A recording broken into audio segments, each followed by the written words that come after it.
Rise of hair queen episode 16। Divya को तैयार करने के लिए ब्यूटिशियन आ चुकी थी। अधीर अपने कमरे में इधर उधर चक्कर काट रहा था, लेकिन उसे दिव्या से बात करने का मौका ही नहीं मिल रहा था, क्योंकि इस वक्त दिव्या के कमरे में सब लोग मौजूद थे और वह सबके सामने कोई तमाशा नहीं करना चाहता था। आज अधीर को खुद के ऊपर बहुत गुस्सा आ रहा था कि क्यों उसे दिन दिव्या से उसने ये सब बातें कही, क्यों उसने दिव्या को मनाया नहीं, क्यों 6 महीने तक वह दिव्या से मिला नहीं। यही सब बातें अधीर के मन में चल रही थी और उसके मन को चोट पहुंचा रही थी।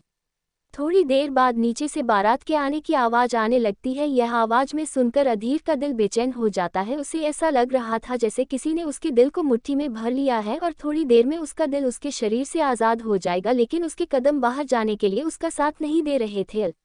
अधीर बेड पर बैठ जाता है और 6 महीने पहले के बारे में सोचने लगता है। आज अधीर बहुत खुश था क्योंकि उसने एक बहुत बड़ी बिजनेस डील को हासिल किया था। तभी अधीर की दोस्त चारू उसके पास आती है और उसे कहती है, अधीर तुम्हारे स्टैंडर्ड तो बहुत ऊंचा है, लेकिन मुझे यह नहीं पता था कि तुमने इतनी लो क्लास लोगों को अपना फ्रेंड बना रखा है, और वह दिव्या के बारे में और भी बहुत कुछ अधीर को बोलती है। अधीर गुस्से में भर चुका था क्योंकि उसे अपनी इज्जत और अपना मान सम्मान बहुत प्यार था। जैसे उसे यह पता चलती है कि दिव्या ने कॉलेज में सबको बता दिया है कि वह उसकी बेस्ट फ्रेंड है और जल्द ही दोनों की एंगेजमेंट होने वाली है। ये सुनकर अधीर गुस्से से भर जाता है और वहां से सीधा ग्राउंड की तरफ चला जाता है, जहाँ इस वक्त दिव्या बाकी सबके साथ खड़ी हुई बातें कर रही थी।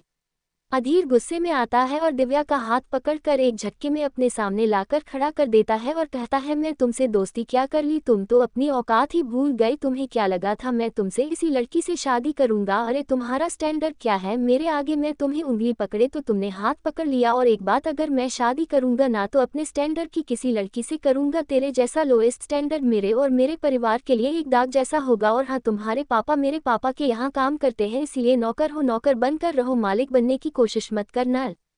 क्या लगा रखा है दोस्त?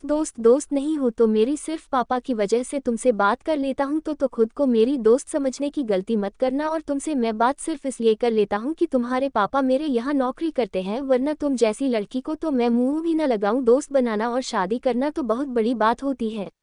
दिव्या फटी आंखों से अधीर को देख रही थी। दिव्या को विश्वास ही नहीं हो रहा था कि अधीर उसे इस तरीके से बात कर रहा है। आज अधीर ने उसके भरोसे के साथ साथ उसका आत्मसम्मान भी तोड़ दिया था। और दिव्या धीरे धीरे अपने कदमों को पीछे लेने लगती है और अधीर की तरफ देखकर कहती है, तो जाए मिस्टर अधीर मित्तल, आज के बाद मैं दिव्या रहेजा तुमसे अपनी दोस्ती और अपना हर रिश्ता तोड़ देंगे। आज के बाद कभी भी किसी भी मोड़ पर अगर तुम मुझे मिल भी जाओगे ना, मेरे लिए तुम सिर्फ और सिर्फ एक अजनबी होगी, उसके अलावा कुछ भी नहीं। आज तक तुमने मेरी दोस्ती देख, मेरा प्यार देखा, और अब तुम मेरी नफरत देखोगे। तुम रोओगे, गिड़गिड़ाओगे, सब कुछ करोगे, लेकिन फिर भी मैं तुम्हारी जिंदगी में कभी नहीं आऊंगी। जा रही हूँ मैं, आज के बाद मैं कभी भी तुम्हारे सामने नहीं आऊंगी, और आ भी गई तो तुम मेरे लिए सिर्फ और सिर्फ हमारे मालिक के बेटे होगे, उससे ज्यादा कुछ भी नहीं। ये कह वहां से पलट पर चली जाती है। कहीं पीछे से अधीर चिल्लाते हुए कहता है, जानता हूँ तुम जैसी दो कौड़ी की लड़कियों को अपना उल्लू सीधा करने के लिए कुछ भी कर सकती है। अरे तुम तो पैसे और पावर के लिए किसी के साथ भी कहीं भी चली जाओगी और उसके साथ कुछ भी कर लोगी। तुम उन लड़कियों में से है। बस यह एक आखिरी अल्फाज था जिसने दिव्या के दिल में बसी अधीर की मोहब्बत को नफरत में बदल दिया था। और उस दिन का दिन और आज का दिन दिव्या ने अधीर से कोई रिश्ता नहीं रखा था, कोई मतलब नहीं रखा था। जब अधीर का गुस्सा शांत हुआ और उसे अपने कहे के लफ्जों का एहसास हुआ, तब तक बहुत देर हो चुकी थी, क्योंकि कमान से निकला तीर और जबान से निकली बोली कभी वापस नहीं आ सकती। वही अधीर के साथ हुआ। चारू ने उसे भड़काया और वह भड़क गया। वही ये भी भूल गया कि उसे किस तरीके से एक लड़की से बात करनी चाहिए। अधीर अपने ख्यालों से बाहर तब आता है जब बाहर से आता हुआ अंश कहता है, भाई सब लोग आपको नीचे बुला रहे हैं, जयमाला की रस्म होने वाली है। ये सुनकर अधीर के कम उसका साथ नहीं दे रहे थे। अंश अधीर के कंधे पर हाथ रखकर कहता है, भाई आपने दिव्या दी को जिस तरीके से तोड़ा था ना, उसके बाद वह आपसे कोई रिश्ता नहीं रखेंगे, और आपके ऊपर तो उनका भरोसा भी टूट गया। और जिस जगह भरोसा और विश्वास नहीं होता ना भाई, वहाँ कोई रिश्ता नहीं बन सकता। दिव्या दीदी अग्नि के साथ खुश रहेंगे तो आप उनकी खुशी में खुश हो जाए ना, ऐसा कुछ मत करिएगा। नीचे जाकर के सब लोग दिव्या दीदी को बुरा भला बोले, आप पहले उन्हें बहुत बुरी तरीके से तोड़ चुके हो। अधीर अपने थके हुए कदमों से जैसे ही बाहर हाल में आता है, सामने खड़ी दिव्या को देखकर उसकी नजरें उसके ऊपर थम जाती हैं, क्योंकि दुल्हन के लाल जोड़े में दिव्या वाकई में बहुत खूबसूरत लग रही थी। अधीर की नजरें तो दिव्या के ऊपर टिक कर रह गई थी। तभी अधीर देखा है अग्नि और दिव्या एक दूसरे के सामने खड़े थे जयमाला डालने के लिए। जयमाला की रस्म होने के बाद पंडित जी दोनों को मंडप पर बिठा देते हैं। अधिक अपनी खाली आंखों से दिव्या को देख रहा था। उसके दिल में चल रहा था कि दिव्या एक बार तो उसे देख ले, एक बार वह उसकी तरफ देख ले तो वह उसे माफी मांग ली, लेकिन दिव्या तो सिर्फ हवन कुंड को देख रही थी। पंडित जी दोनों को फेरों के लिए खड़ा करते हैं। 7 फेरे होने के बाद पंडित जी रजत की तरफ देकर कहते हैं, बेटी का कन्यादान कीजिए। रजत आगे जाकर दिव्या का कन्यादान करके दिव्या का हाथ अग्नि के हाथ में पकड़कर हाथ जोड़कर कहता है, बेटा इकलौती बेटी है मेरी, अगर कोई गलती हो जाए तो माफ कर देना। रजत की बात सुनकर अग्नि रजत के हाथ पकड़कर कहता है, या कैसी बातें कर रहे हैं पापा, आप मेरे पापा जैसे हैं और आज से आप मेरे पापा हैं। आप बेटे के आगे हाथ नहीं जोड़ सकते, इसमें आपकी नहीं लेकिन मेरी इज्जत घट जाएगी। लोग कहेंगे कि मेरे माँ बाप ने मुझे संस्कार नहीं दिए। उसकी बातें सुनकर अधीर की नजरें शर्म से झुक जाती हैं, क्योंकि उसने दिव्या को रजत को लेकर बहुत कुछ सुनाया था। पंडित जी अग्नि की तरफ देखकर कहते हैं, कन्या की मांग में सिंदूर भरिए। अग्नि सिंदूर की डीपी में से सिंदूर लेकर दिव्या की मांग में भर देता है। ये देखते ही अधीर की आंखों से आंसू उसके गालों पर लुढ़क कर आ जाते हैं। आज उसके दिल में इतना दर्द हो रहा था कि वह किसी को बोल भी नहीं सकता था। अग्नि की तरफ देखकर कहते हैं, कन्या को मंगलसूत्र पहनाए। दिव्या को मंगलसूत्र पहने देता है। किसी के साथ पंडित जी की आवाज सुनाई देती है, आज से आप दोनों पति पत्नी हुए और यह शादी संपन्न हुई। जैसे ही पंडित जी यह बोलते हैं, अधीर के हाथ से उसका फोन छूटकर फर्श पर गिर जाता है, लेकिन वहां हो रहे शोर की आवाज में अधीर के दिल का दर्द और उसके हाथ से छूटा हुआ फोन कोई देख ही नहीं पता। लेकिन राजवीर की पूरी नजर अधीर के ऊपर थी, लेकिन वह जानता था अधीर ने जो किया था उसके बाद उसे यह सजा मिलना बहुत जरूरी था, वरना आगे वह इंसान को इंसान नहीं समझता। अग्नि और दिव्या दोनों उठकर खड़े होते हैं और सबसे पहले जाकर अग्नि के दादा दादी के पैर छूते हैं, फिर मम्मी पापा के, फिर रजत के, फिर चाचा चाची के, फिर रघुवीर और खुशी के, वेदांश कोयल के, समर सलोनी के, अवनी अरमान के, शिव रूहानी के। सबके पैर छूने के बाद अग्नि और दिव्या एक तरफ जाकर खड़े हो जाते हैं। तभी सारे बच्चों की मंडली उन दोनों के गले लगाकर उन दोनों को बधाई देता है। अब जाकर दिव्या की नजर अधीर पड़ गई थी, जिसकी आंखें रोने की वजह से लाल पड़ गई थी। अग्नि और दिव्या दोनों उठकर खड़े होते हैं और सबसे पहले जाकर अग्नि के दादा दादी के पैर छूते हैं, फिर मम्मी पापा के, फिर रजत के, फिर चाचा चाची के, फिर रघुवीर और खुशी के, वेदांश कोयल के, समर सलोनी के, अवनी अरमान के, शिव रूहानी के। सबके पैर छूने के बाद अग्नि और दिव्या एक तरफ जाकर खड़े हो जाते हैं। तभी सारे बच्चों की मंडली उन दोनों के गले लगाकर उन दोनों को बधाई देता है। अब जाकर दिव्या की नजर अधीर पड़ गई थी, जिसकी आंखें रोने की वजह से लाल पड़ गई थी। अधीर सामने की तरफ देखकर धीरे धीरे अपने पैरों को पीछे की तरफ ले जाने लगता है। आज उसे अपनी हर एक गलती का एहसास था और वह समझ गया था कि जिंदगी में वह कभी भी अब दिव्या को पा नहीं सकता, क्योंकि दिव्या अब किसी की पत्नी बन चुकी थी, किसी के घर की बहू बन चुकी थी। उसे कोशिश करनी चाहिए थी अपने प्यार को पाने के लिए, उसे दिव्या से ही क्यों ना लड़ना पड़ता, लेकिन उसे यह करना था। लेकिन अब कुछ नहीं हो सकता था। अधीर ने अपने एक और घमंड में आकर दिव्या जैसा जीवन साथी को दिया था।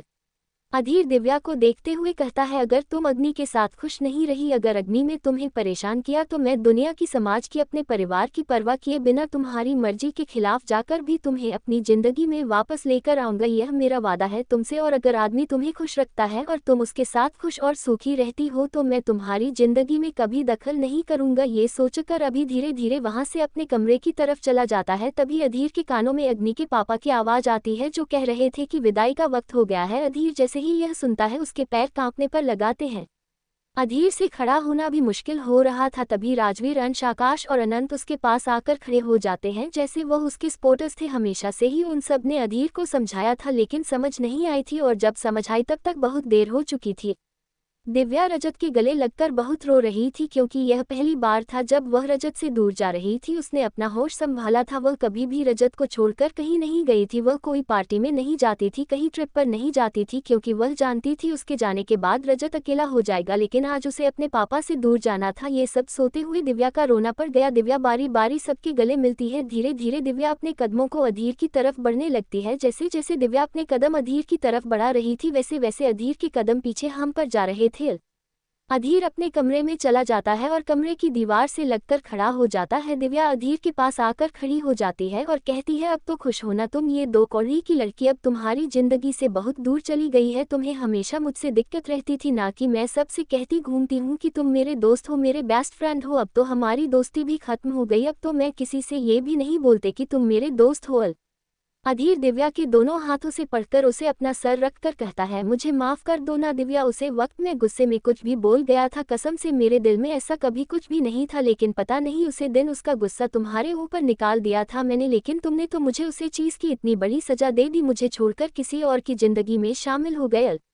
दिव्या गहरी सांस लेकर अपने हाथों को अधीर के हाथों से छुड़ा लेती है और कहती है, ये हाथ पकड़ने का हाथ तुम खो चुके हो, अब ये हाथ और ये दिव्या किसी और की अमानत बन चुकी है। मैं नहीं जानती तुमने वो क्यों कहा था, इसलिए कहा था, लेकिन उसी दिन तुमने मुझे तोड़ दिया था। अधीर, अगर मैं तुम्हें माफ़ी कर देती तो हमारे बीच कुछ पहले की तरह नहीं होता, ना मेरे मन में तुम्हारे लिए इज्जत पहले की तरह होती, ना सम्मान पहले की तरह होता और नहीं प्यार होता। भले ही हम रिश्ता एक दूसरे से जोड़ लेते, लेकिन हमारे उसे रिश्ते में एक गांठ पड़ जाती और वह गांठ कभी भी खुल सकती थी। इससे तो बेहतर यही है ना कि हम दोनों एक दूसरे को भुला अपनी अपनी जिंदगी में आगे बढ़ जाए। अधीर दिव्या की तरफ देखकर कहता है, तुम भले ही अपनी जिंदगी में आगे बढ़ जाना दिव्या, लेकिन तुम कभी भी अगर तुम पलट कर देखोगी ना तो तुम मुझे यही खड़ा पाओगी अपने पीछे। मैं तुम्हारे कदमों पर अपने कदम रख कर चलूंगा, तुम्हें जब भी मेरी जरूरत पड़ेगी मैं तुम्हारे सामने होगा, लेकिन तुम्हारे अलावा अपनी जिंदगी में किसी को भी शामिल नहीं करूंगा। अक्षत मामू का एग्जाम्पल याद है ना तुम्हें, उन्होंने हमेशा उनसे प्यार किया जो कभी उनके दोस्त वहां करती थी, लेकिन उन्होंने भी अपने प्यार को अपनी गलतियों की वजह से को दिया और आज मैं भी वही किया है, तो मैं भी अक्षत मामू की तरह अपने प्यार का इंतजार करूंगा। मामू का प्यार तो कभी लौट कर नहीं आया, शायद मेरा प्यार कभी तो लौट कर आएगा, अगर नहीं भी आया तो उसकी खुशी में खुश रह लूंगा, लेकिन किसी और को अपनी जिंदगी में शामिल नहीं करूंगा।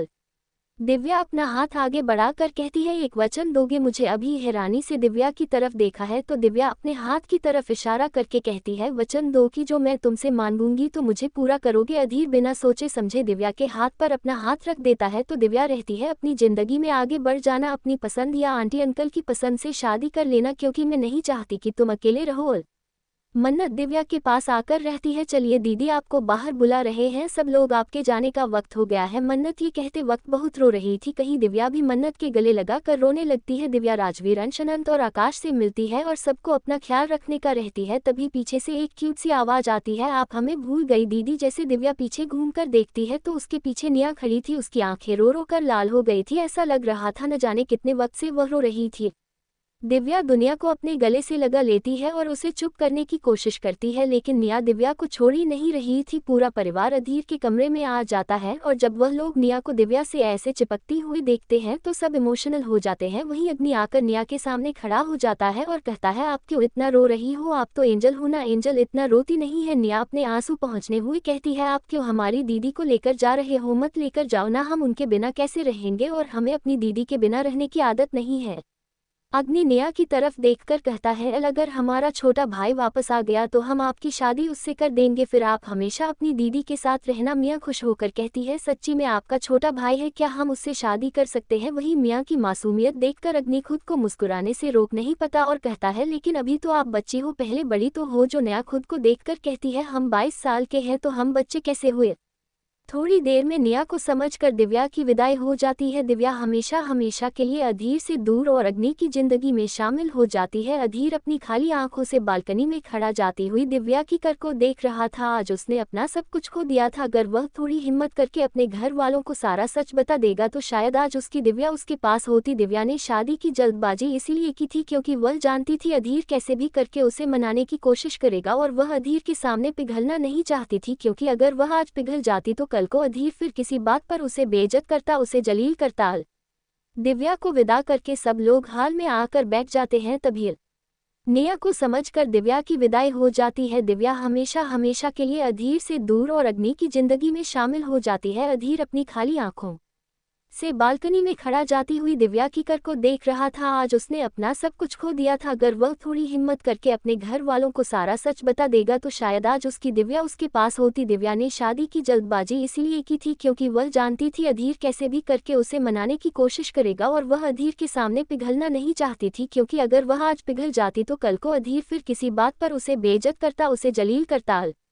दिव्या को विदा करके सब लोग हाल में आकर बैठ जाते हैं। तभी कुछ गिरने की आवाज आती है। सब लोग हैरानी से जब उसे तरफ देखते हैं तो निया अपने सूटकेस को ऊपर से नीचे फेंक दी थी और आकर अवनी और अरमान से कहती है, मुझे अब इस घर में नहीं रहना। मैं यहाँ इसलिए आई थी कि मुझे लगा था कि अधीर भाई दिव्या दीदी से शादी करेंगे और हमेशा के लिए मेरी भाभी बनकर इस घर में रहेगी। और भाई ने तो मुझसे बोला भी था कि वह दिव्या दीदी से प्यार करते हैं, फिर उन्होंने दिव्या दीदी की शादी किसी और से कैसे होने दी। खुशी हैरानी से अधीर की तरफ देखने लगती है तो अधीर अपना सर नीचे झुकाकर बैठ जाता है। किसी को कुछ समझ नहीं आ रहा था कि निया ने क्या बोला है। बताए तुम कैसी बातें कर रही हो। और दिव्या दी अधीर भाई को प्यार करती है। मैंने सुना था इन दोनों को बात करते हुए, लेकिन फिर मुझे नहीं पता दिव्या दीदी ने दूसरे वाले भैया से शादी क्यों कर ली और अधीर भाई ने उन्हें शादी करने से क्यों नहीं रोका। उस मासूम ने अधीर और दिव्या की पूरी सच्चाई मित्तल परिवार के सामने लाकर रख दी थी। सब लोग अब अधीर की तरफ देख रहे थे, यहाँ तक कि रजत भी अधीर को देख रहा था और अधीर अपना सर झुकाकर बैठा हुआ था। किसी को कुछ समझ नहीं आ रहा था कि क्या हुआ, कैसे हुआ। सब लोग तो हमेशा से चाहते थे कि अधीर की शादी दिव्या से हो, मतलब अधीर दिव्या एक दूसरे से प्यार करते थे, तो फिर उन दोनों ने उन सबको बताया क्यों नहीं, क्यों दिव्या ने किसी और से शादी के लिए हाँ क्यों बोल दिया। सब बातें सबके दिमाग में चल रहे थे और किसी को समझ में नहीं आ रहा था कि एक पल में क्या से क्या हो गया। खुशी अधीर के पास जाकर कहती है, निया ने जो बोला वह सच है। अधीर बिना खुशी की तरफ देख कहता है, हाँ सच है, वह दिव्या की कोई गलती नहीं थी। माँ जो कुछ भी हुआ मेरी वजह से हुआ। मैंने दिव्या का रिश्ता खराब किया था। माँ वह तो मुझसे प्यार करती थी, बेपनाह करती थी, मेरी हर अच्छी बुरी बात को मान लेती थी, कभी पलटकर सवाल नहीं करती थी। लेकिन मैं घमंड में आ गया था। मुझे लगा था कि मैं एक इतने बड़े परिवार का बेटा हूं तो मैं सब कुछ बेस्ट ही डिजर्व करता हूं, इसलिए मैंने उसके प्यार को ठुकरा दिया और उसे पूरे कॉलेज के सामने जलील किया। फिर भी वह मुझे एक शब्द नहीं बोली मॉम, और जाने से पहले बस उसने मुझसे इतना कहा था कि अब मैं अगर सोने का भी बनाकर उसके सामने आऊँ ना, तब भी वह मुझे कभी नहीं अपना आएगी। रजत रणबीर की तरफ देखकर कहता है, मैं चलता हूँ सर, यह आपका घरेलू मामला है, इन सब में नहीं बोल सकता हूँ। जानता हूँ कुछ गलत बोला होगा, वरना मेरी बेटी अपने दुख दर्द को मुझे छुपती नहीं। चलता हूँ रजत को रोक सके, क्योंकि रजत में जो कहा है वह सच भी तो था। अब जाकर सबको समझ आ रहा था कि क्यों दिव्या 6 महीने से मित्तल मेंशन आना छोड़ दिया था, क्यों वह किसी से बात नहीं करती थी, क्यों उसे दिन मॉल में उसने खुशी के लाख कहने पर भी कोई चीज़ नहीं खरीदी थी।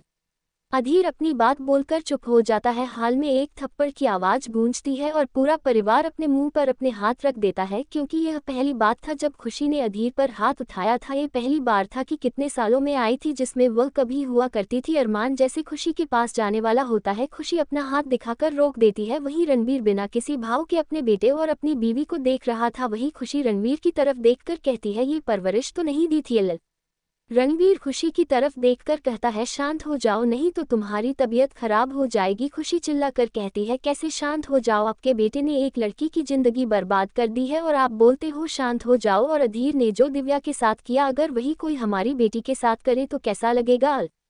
खुशी का सवाल सुनकर अधीर रणबीर दोनों ही शांत हो जाते हैं, क्योंकि खुशी का कहना सही था। जो अधीर ने दिव्या के साथ किया था, अगर वही कोई मन्नत के साथ करे तो कैसे बर्दाश्त करेंगे सब लोग। रजत तो फिर भी बिना कोई सवाल किया वहां से चला गया था। खुशी अधीर की तरफ देखती है और कहती है, जब तक दिव्या तुम्हें माफ नहीं कर देती तब तक मेरा तुमसे कोई रिश्ता नहीं है। मुझे कोई उम्मीद मत रखना, तुम इस घर में रह सकते हो, उसे परिवार में रह सकते हो, लेकिन मेरे आसपास दिखाई मत देना। और अगर तुम मेरे बारे में ना जानते हो तो अपने पापा से पूछ लेना कि खुशी रणवीर मित्तल क्या चीज़ है और क्या कर सकती है। और जब बात एक औरत की इज्जत पर आती है अधीर, तो मैं अपने बेटे को भी नहीं छोड़ूंगी। यह बोल खुशी वहां से अपने कमरे में चली जाती है।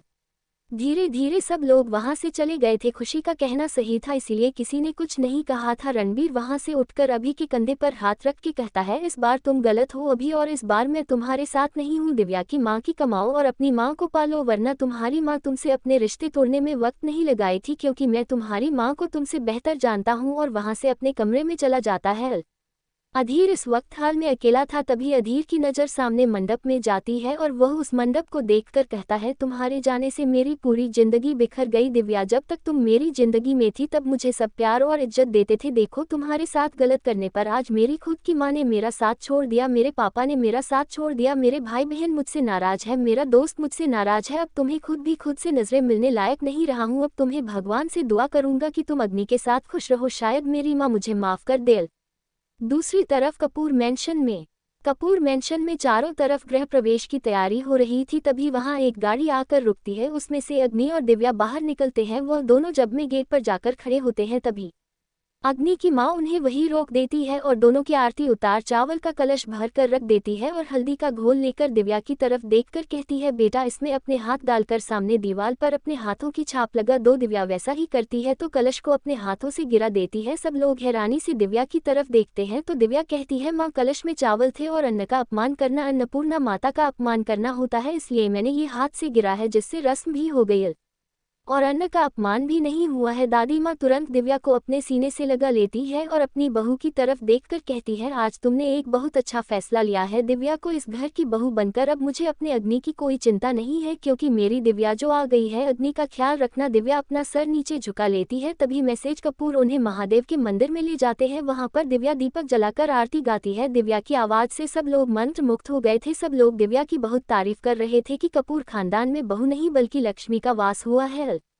उसके बाद अंगूठी ढूंढने की रस्म होती है जिसमें अग्नि जानबूझकर दिव्या से हार जाता है। सारी रस्में होने के बाद मिसेस कपूर दिव्या को अग्नि के रूप में छोड़ आती है। अग्नि नीचे बैठा सबसे बातें कर रहा था। तभी दादी माँ अग्नि से कह दिया, बेटा अपने कमरे में जो बहू इंतजार कर रही होगी तुम्हारा। अग्नि सबको गुड नाइट अपने कमरे में चला जाता है। जैसे ही अपने कमरे में आता है वह देखता है दिव्या बालकनी में खड़ी थी। अग्नि उसके पास जाकर खड़ा हो जाता है और कहता है, आपको इतना परेशान होने की जरूरत नहीं है। माँ ने जो भी कहा हो उसे अपने दिमाग में मत रखना। जब तक आप और मैं एक दूसरे के साथ पूरी तरीके से सहज नहीं हो जाते हैं तब तक हम अपने रिश्ते को सिर्फ दोस्ती तक रखेंगे।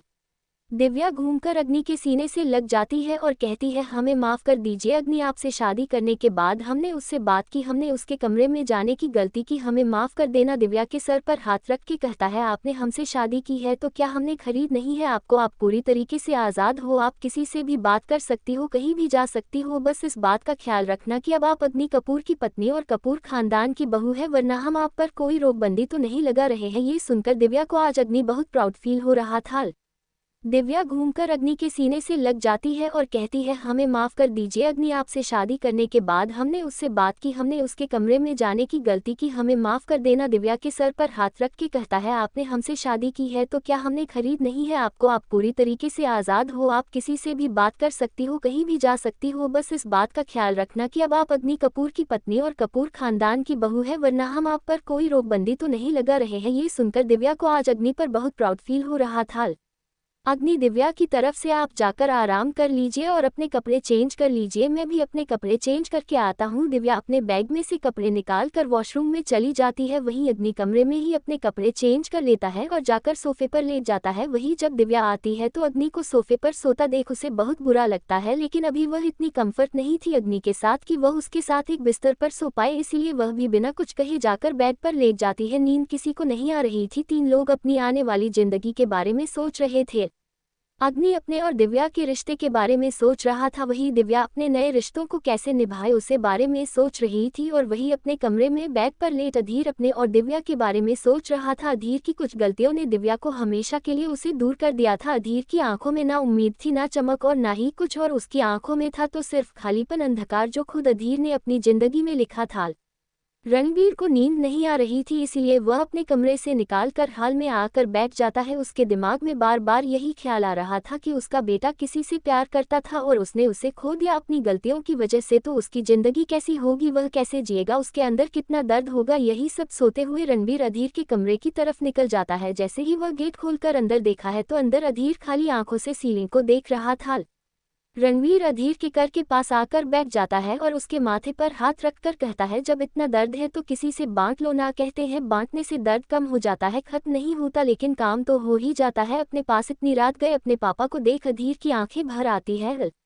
अधीर रणबीर की गोदी में अपना सर रख लेता है और कहता है, पापा इतना तो मैंने भी नहीं सोचा था कि इतना सब कुछ हो जाएगा। मैंने नहीं सोचा था कि मेरे इन कड़वे शब्दों से दिव्या की पूरी जिंदगी बदल जाएगी। मैंने कभी नहीं सोचा था पापा, मुझे तो लगता था कि वह मेरी है, मैं कुछ भी करूं, कुछ भी बोलूं, कैसा भी बिहेव करूं, वह मुझे छोड़कर नहीं जाएगी।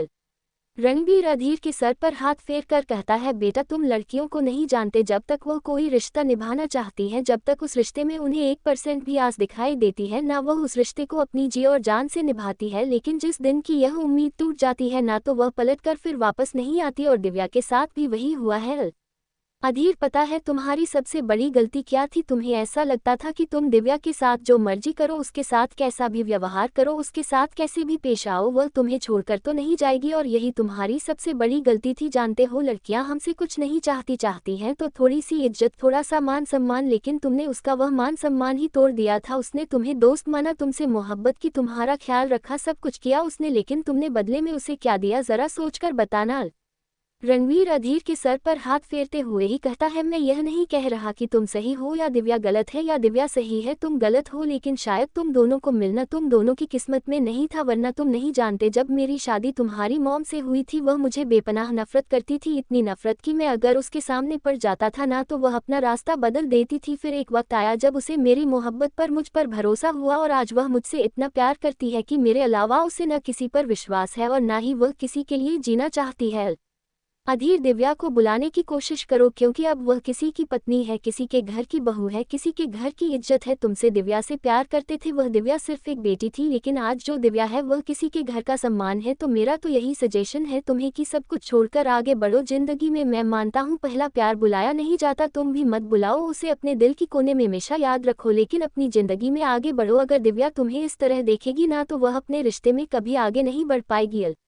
अधीर, अगर तुम दिव्या से सच में प्यार करते हो तो उसकी खुशी के लिए उसे अपनी दुनिया में खुश रहने दो। जब भी वह तुम्हारे सामने आए ना, एक दोस्त की तरह उसके साथ व्यवहार करो, एक दोस्त की तरह उसे सपोर्ट करो। फिर देखो, प्यार ना सही लेकिन दोस्ती बहुत मजबूत हो जाएगी, वह भी अपनी जिंदगी में खुश रहेगी, तुम्हें भी अपनी जिंदगी में खुश रहने की वजह मिल जाएगी। ठीक है, अपना ख्याल रखो, मैं चलता हूँ, और हाँ अब सो जाना, और कल से मुझे एक नया अधीर मिलना चाहिए, ये वाला भी पसंद नहीं आया।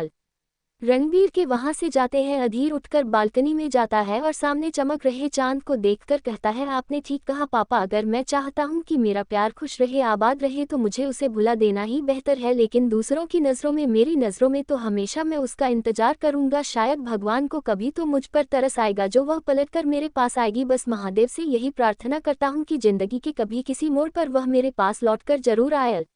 अगली सुबह सबके लिए एक खूबसूरत शुभ रहती, क्योंकि जब से सुबह हुई थी तब से उन्हें उसे घर में अधीर की आवाज़ सुनाई दे रही थी, जो पिछले 6 महीने से कहीं खो गई थी। अधीर सबसे मिला और ब्रेकफास्ट करके ऑफिस निकल गया। खुशी को एहसास हो रहा था, लेकिन वह समझ गई थी रणबीर ने कल रात अधीर को समझा दिया है और उसे अपनी जिंदगी में आगे बढ़ाने के लिए मोटिवेट कर दिया है। उसके चेहरे पर खुशी भी थी कि उसका बेटा अपने गम को बुलाकर आगे निकल जाएगा। कपूर मैंशन में सुबह की आरती की आवाज़ से सबकी सुबह हुई थी, क्योंकि दिव्या सुबह की आरती गा रही थी और सब लोग मंत्र मुक्त होकर उसकी आरती की तरफ खींचे चले आए थे। यहाँ तक कि कभी मंदिर में ना आने वाला अग्नि भी आज मंदिर में खड़ा था दिव्या के बराबर में। अम्बे तू है जगदम्बे काली, जय दुर्गे खप्पर वाली, तेरे ही गुण गावे भारती, ओ मैया हम सब उतारे तेरी आरती। अम्बे तू है जगदम्बे काली, जय दुर्गे खप्पर वाली, तेरे ही गुण गावे भारती, ओ मैया हम सब उतारे तेरी आरती। तेरे भक्त जनों पर माता भीड़ पड़ी है भारी, दानव दल पर टूट पड़ो माँ करके सिंह सवारी। तेरे भक्त जनों पर माता भीड़ पड़ी है भारी, दानव दल पर टूट पड़ो माँ करके सिंह सवारी। 100 सिंहों से बलशाली है अष्टभुजाओं वाली, दुष्टों को तू ही ललकारती, ओ मैया हम सब उतारे तेरी आरती। अम्बे तू है जगदम्बे काली, जय दुर्गे खप्पर वाली, तेरे ही गुण गावे भारती, ओ मैया हम सब उतारे तेरी आरती। माँ बेटे का है इस जग में बड़ा ही निर्मल नाता, पूत कपूत सुने हैं पर ना माता सुनी को माता। माँ बेटे का है इस जग में बड़ा ही निर्मल नाता, पूत कपूत सुने हैं पर ना माता सुनी को माता। सब पे करुणा दर्शाने वाली, अमृत बरसाने वाली, दुखियों के दुखड़े निवारती, ओ मैया हम सब उतारे तेरी आरती। अम्बे तू है जगदम्बे काली, जय दुर्गे खप्पर वाली, तेरे ही गुण गावे भारती, ओ मैया हम सब उतारे तेरी आरती। नहीं मांगते धन और दौलत, न चांदी न सोना, हम तो मांगे तेरे मन में छोटा सा कोना। नहीं मांगते धन और दौलत, न चांदी न सोना, हम तो मांगे तेरे मन में छोटा सा कोना। सबकी बिगड़ी बनाने वाली, लाज बचाने वाली, सतियों के सत को संवारती, ओ मैया हम सब उतारे तेरी आरती। अम्बे तू है जगदम्बे काली, जय दुर्गे खप्पर वाली, तेरे ही गुण गावे भारती, ओ मैया हम सब उतारे तेरी आरती। चरण शरण में खड़े तुम्हारी, ले पूजा की थाली, वरद हस्त सर पर रख दो माँ संकट हरने वाली। चरण शरण में खड़े तुम्हारी, ले पूजा की थाली, वरद हस्त सर पर रख दो माँ संकट हरने वाली। माँ भर दो भक्ति रस प्याली, अष्टभुजाओं वाली, भक्तों के कारज तू ही सारती, ओ मैया हम सब उतारे तेरी आरती। अम्बे तू है जगदम्बे काली, जय दुर्गे खप्पर वाली, तेरे ही गुण गावे भारती, ओ मैया हम सब उतारे तेरे। जैसे ही दिव्या की आरती पूरी होती है तो वो देखी है कि पूरा कपूर परिवार उसके पीछे खड़ा हुआ था। दिव्या सबको आरती देकर प्रसाद देती है। दादी माँ दिव्या के सर पर हाथ फेर करके आती है। आज के ज़माने में मुझे ऐसी बहू मिलेगी इस बात की उम्मीद नहीं थी मुझे, लेकिन सच में मैं बहुत खुश हूँ कि मेरे अग्नि को इतनी अच्छी और प्यारी बहू मिली है। दिव्या सबका पैर छूकर आशीर्वाद लेती है तो मैसेज कपूर कहते हैं, बेटा आज आपकी पहली रसोई है तो आज मीठे में कुछ बना दो, ब्रेकफास्ट सर्वेंट बना देंगे। दिव्या जी कहकर किचन में चली जाती है। दिव्या किचन में जाकर गैस की पूजा करती है और उसके बाद उसे पर दूध चढ़ाकर खीर बनाने लगती है। उसके साथ साथ छोले की सब्जी, पूरी, रायता और आलू की सब्जी बनती है। सब कुछ बना देने के बाद वह खीर को एक कटोरी में कर भगवान का भोग लगा देती है। श्रीमती कपूर ने या दादी माँ ने उन्हें कुछ नहीं बताया था, लेकिन दादी माँ दिव्या को खुद से सब कुछ करते थे। बहुत कुछ दिन आज उन्हें वाकई में खुशी हो रही थी कि उनकी बहू, पोता बहू इतनी समझदार है। सारा ब्रेकफास्ट डाइनिंग टेबल पर लग चुका था। सबने ब्रेकफास्ट की खूब तारीफ थी क्योंकि सच में बहुत अच्छा खाना बनाया था। दिव्या ने सबने दिव्या को ढेर सारे गिफ्ट दिए थे। एल दिव्या की तरफ देखकर कहता है, मुझे पता नहीं था कि आज के दिन गिफ्ट देना होता है। जब मैं शाम को ऑफिस से आऊँगा तो मैं तुम्हारे लिए गिफ्ट लेट आऊँगा। दिव्या कुछ नहीं बोलते, सब लोग अपने अपने काम से निकल जाते हैं। अब घर पर दिव्या और दादी माँ अकेले थे। दिव्या थोड़ी देर बाद अपने कमरे में आराम करने चली जाती है। कपूर मेंशन से निकलने के बाद अग्नि सीधा मित्तल कॉरपोरेशन चला जाता है। जैसे ही वह मित्र कॉरपोरेशन पहुंचता है वह जाकर सीधा अधीर के ऑफिस में चला जाता है। अधीर इतनी जल्दी अग्नि को अपने ऑफिस आता देख हैरान था। अग्नि जाकर अधीर के बराबर में बैठ जाता है और बोलता है, कैसे हो? अभी बिना किसी भाव के अग्नि को देख रहा था। वह कहता है, ठीक हूँ, लेकिन तुम इतनी सुबह मेरे ऑफिस में क्या कर रहे हो? मोहब्बत की बाजी हार चुके हो अधीर मित्तल, मैंने बोला था ना। Thank you for listening. Like और कमेंट करना ना भूलें और मोर स्टोरीज के लिए सब्सक्राइब करें। मिलते हैं नेक्स्ट वीडियो में।